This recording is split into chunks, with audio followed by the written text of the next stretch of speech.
Hello students, मैं Naveen Kumar Rao online video lecture में आपका स्वागत करता हूं। स्टूडेंट्स, आज हम आपको हाइड्रोलिक एंड न्यूमेटिक सब्जेक्ट में पहला चैप्टर कंटिन्यू करने जा रहा हूं, जिसमें आज हम आपको बताएंगे सरफेस टेंशन और कैपिलरिटी के बारे में। ठीक है,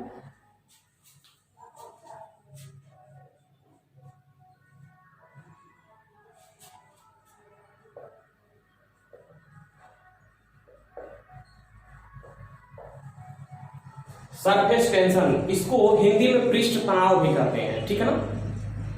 हम आपको सबसे पहले ये बता दें कि सरफेस टेंशन होता क्या है, पृष्ठ तनाव होता क्या है। ठीक है, कोई भी द्रव है, उस द्रव का जो फ्री सरफेस होता है, ठीक है, वो हमेशा कम से कम क्षेत्रफल घेरने का कोशिश करता है। ठीक है ना। और जैसे मान लीजिए कोई भी लिक्विड रखा हुआ है किसी भी कंटेनर में,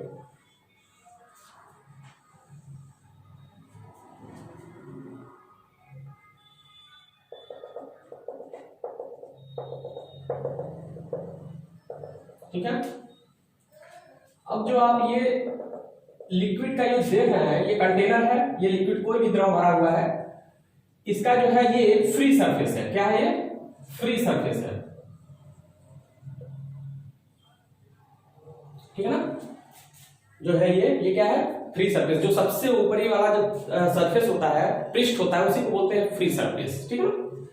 अब देखिए कि जो भी ये ऊपर के जो सतह जो है वो हमेशा तनाव में रहता है। क्यों रहता है, इसके बारे में हम आगे बताते हैं आपको। ठीक है, देखिए, इसको दूसरे शब्द में कहेंगे तो ये कह सकते हैं कि अगर इस पृष्ठ पर, इस सरफेस पर, फ्री सरफेस पर अगर एक यूनिट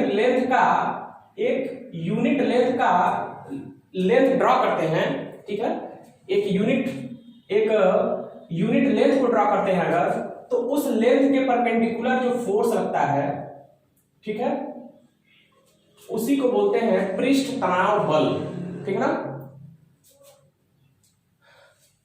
जो ये फोर्स लग रहा है इस लेंथ के परपेंडिकुलर लग रहा है, और इस लेंथ को अगर हम मान ले रहे हैं, इसका जो लेंथ है वो है कैपिटल एल, और जो इस लेंथ के परपेंडिकुलर फोर्स लग रहा है वो है एफ। ठीक है, तो हम ऐसे भी कह सकते हैं, इसको फ्री सरफेस टेंशन को हम बोल सकते हैं सिग्मा से रिप्रेजेंट करते हैं। ये होता है F अपॉन एल। ठीक है ना। Surface tension is equal to force upon length. इसका जो यूनिट होगा SI यूनिट, वो क्या होगा? वो होगा न्यूटन पर मीटर। ठीक है ना। अब हम आपको बताते हैं कि सरफेस टेंशन में जो फ्री सरफेस होता है वो हमेशा तनाव में क्यों रहता है। ठीक है, देखिए, कोई भी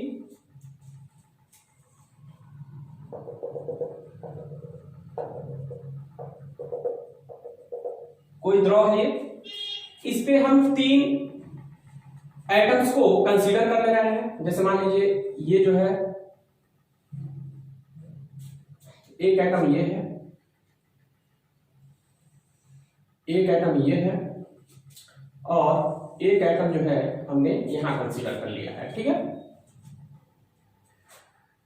इस एटम को कहेंगे A, इसको कहेंगे B, इसको कहेंगे C। इस वीडियो लेक्चर से पहले हम आपको कोहेसिव और एडहेसिव फोर्स के बारे में बता चुके हैं। ठीक है ना। देखिए, सब उसी पे आधारित है ये।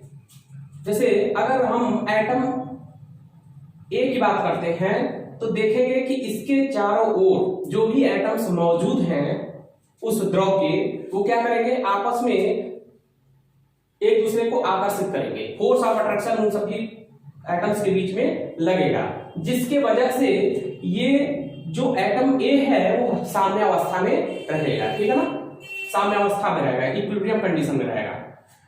एटम B की बात करेंगे तो इसमें ये देखेंगे कि इस एटम पर कुछ जो है एटमॉस्फेरिक एयर के पार्टिकल हैं। ठीक है ना, इसके ऊपर, और ये एटम B है लिक्विड का।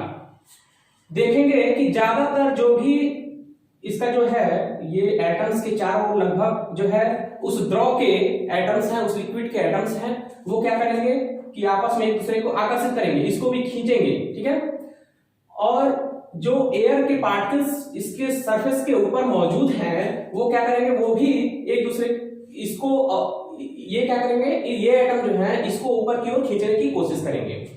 मतलब हम ये कह सकते हैं कि जो कोहेसिव फोर्स लग रहा है एटम बी पर वो ज्यादा है compare to adhesive force. Adhesive force जो है वो क्या होता है, एयर के पार्टिकल के बीच में और लिक्विड के पार्टिकल के बीच में जो फोर्स ऑफ अट्रैक्शन है उसको एडिसिव फोर्स बोलते हैं।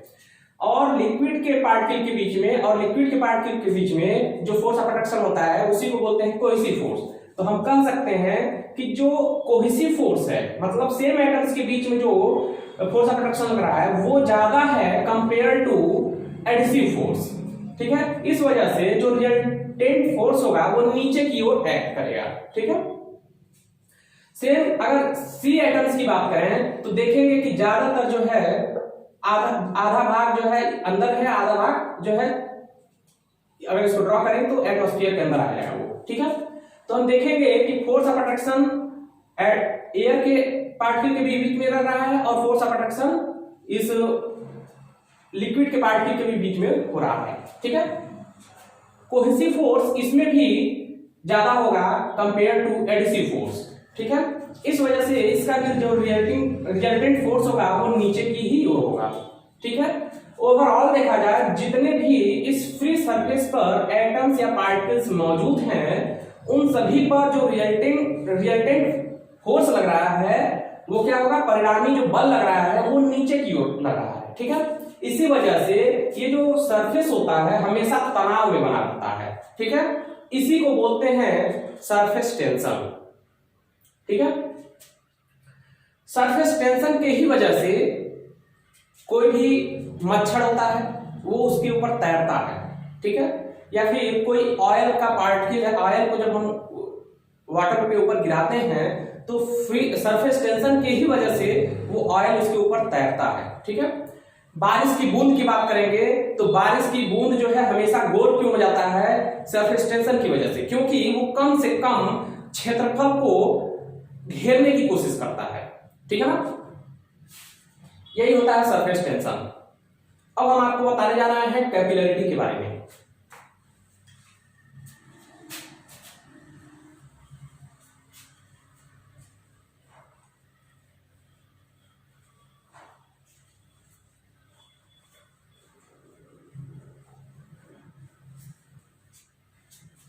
एक पॉइंट और है इसमें कि जो सरफेस टेंशन होता है, जैसे किसी लिक्विड के टेम्परेचर को अगर बढ़ाया जाए तो जो सरफेस टेंशन होगा वो क्या होगा, घटता है, ठीक है। अगर क्रिटिकल टेम्परेचर की बात करें तो क्रिटिकल टेम्परेचर पर सरफेस टेंशन क्या होगा, शून्य होगा, ठीक है।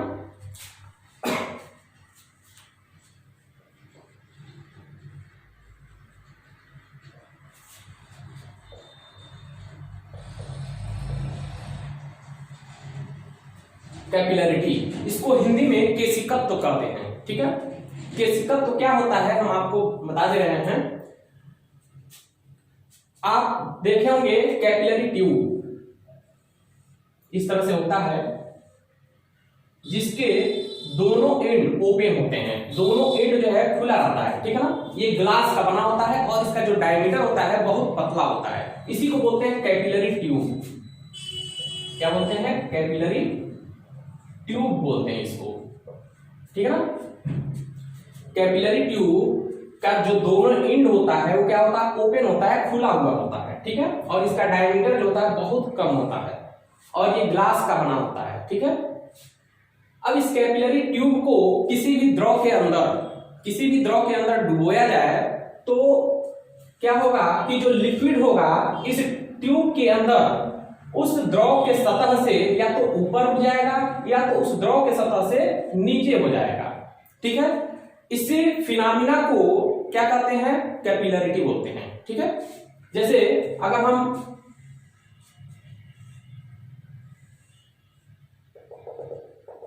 इसमें वाटर कंसीडर किए हैं, क्या है ये, जल है, ठीक है, वाटर।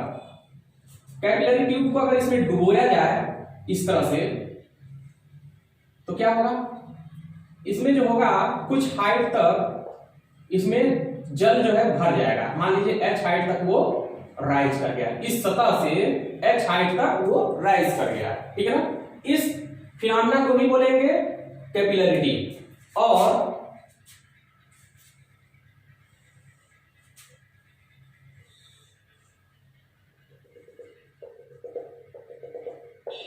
दूसरे कंटेनर में हमने कंसीडर किया है मरकरी, जिसको पारा कहते हैं। अगर इसमें कैपिलरी ट्यूब को डुबोया जाए तो क्या होगा, इसमें इस सरफेस जो फ्री सरफेस है उससे कुछ हाइट तक ये ऐसे हो जाएगा, ठीक है ना। और इसमें क्या होगा, ऐसे हो जाएगा, ठीक है। कुछ हाइट तक h हाइट तक वो नीचे आ गया है, ठीक है। इसमें राइज कर गया है ये हाइट और इसमें फॉल कर गया है। तो ये किस वजह से होता है, कैपिलरी एक्शन की वजह से होता है, ठीक है ना। और इसी फिनोमेना को बोलते हैं कैपिलरिटी। देखिए इस कैपिलरी ट्यूब में ये इस तरह का शेप क्यों बनता है और ये ऐसा शेप क्यों बनता है, इसमें भी कुछ इसका रीजन है। देखिए क्यों होता है ऐसा।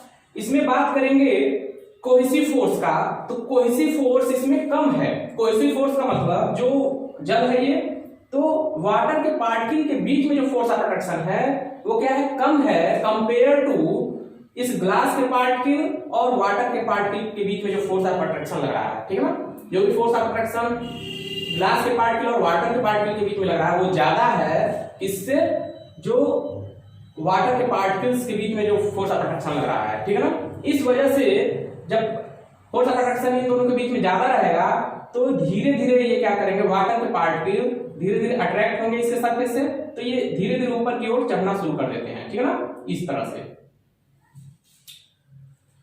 और इसमें क्यों होता है ऐसा, क्योंकि इसमें जो है मरकरी भरा हुआ है, तो मरकरी के जो पार्टिकल हैं उन पार्टिकल के बीच में जो फोर्स ऑफ अट्रैक्शन है वो ज्यादा है, ठीक है, कंपेयर टू इस ग्लास के पार्टिकल और मरकरी के पार्टिकल के बीच में।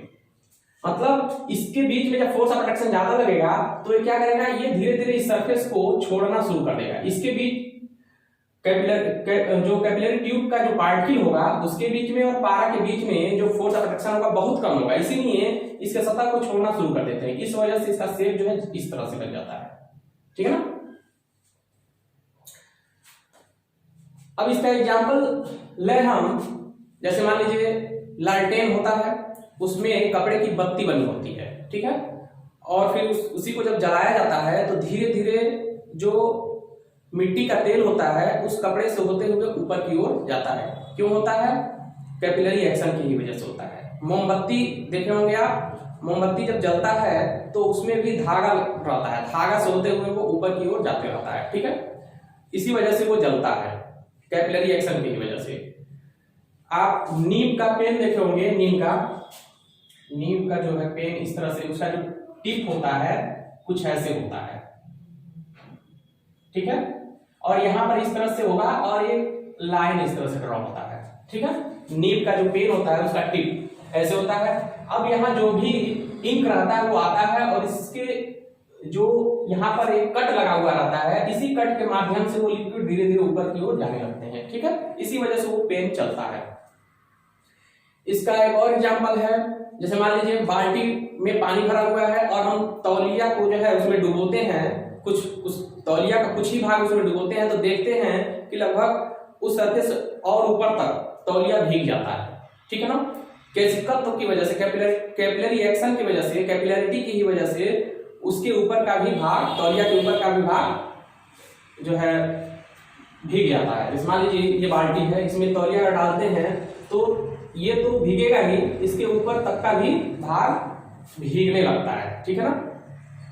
और एक इसका एग्जांपल हम ऐसे भी ले सकते हैं, जैसे मान लीजिए पेड़ पौधे होते हैं, उसके जड़ पर हम जड़ के पास जो है पानी डालते हैं तो उसमें भी कुछ रंध्र होते हैं जो कैपिलरी ट्यूब की तरह काम करते हैं, तभी वो जल जो है उसके तना तक, उसके पेड़ के पत्तियों तक पहुंच जाता है, कैपिलरी एक्शन की वजह से, ठीक है। Thank you.